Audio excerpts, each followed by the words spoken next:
গণ অভ্যুত্থানের পরে আমরা বহু শহীদের বিনিময়ে নির্বাচনের মধ্য দিয়ে একটা নতুন বাংলাদেশ গণতন্ত্রের পথে যাত্রা হবে এবং নির্বাচন পরবর্তী বাংলাদেশে প্রথম 21শে ফেব্রুয়ারি আমরা 21-এর শহীদদেরকে স্মরণ করি।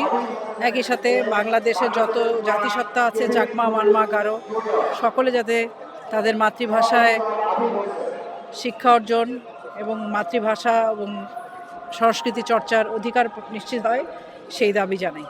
আমরা এখানে কোনো বিতর্কের কিছু দেখি না। আমাদের গণ অভ্যুত্থান, আমাদের ভাষা আন্দোলন 69-71-এর ধারাবাহিকতাই আমরা পরবর্তী সময়ে আজকে এই জায়গায় এসে পৌঁছেছি। ফলে আমাদের ভাষা আন্দোলন, 71-এর মুক্তিযুদ্ধ, এগুলো আমাদের আন্দোলন এবং আমাদের অস্তিত্বের অংশ।